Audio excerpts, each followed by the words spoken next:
Well, that's inconvenient. I'll talk about that in just a second.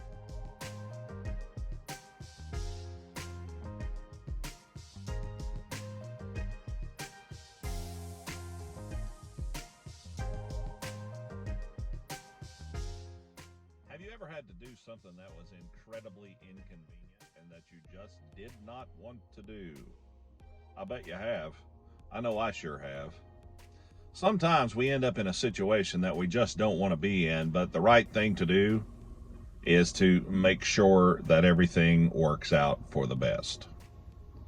Now, it's not that I mind helping my neighbor, but sometimes the tasks that are request is a little bit on the difficult side, or maybe impossible, or maybe it's for someone I barely know, or whatever it is. But what does it mean to love your neighbor? It means sometimes you do things that are inconvenient.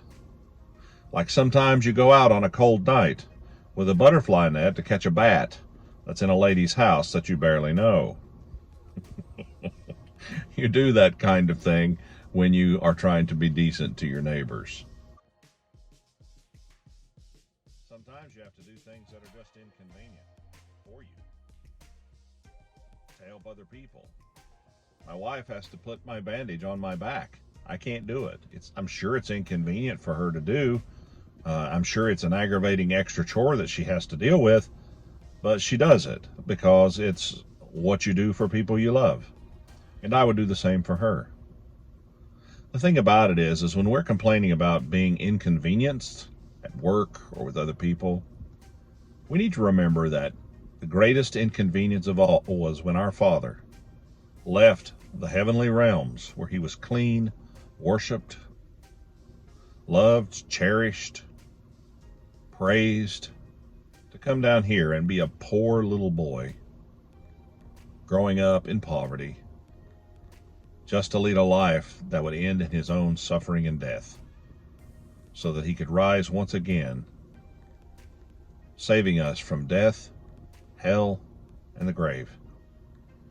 It was pretty inconvenient, I'm sure, to have nails driven in his hands and feet, and to be whipped and mocked. My mom one time said, as I was a little boy, I said, "Mom, I'm too tired to go to church." She said, "Tom, I bet Jesus was awful tired when he carried that cross up the hill." That's all she had to say. I said, "Yeah, I know." And I got up and got ready and went. That's a good mom. Be kind to each other. See you next time.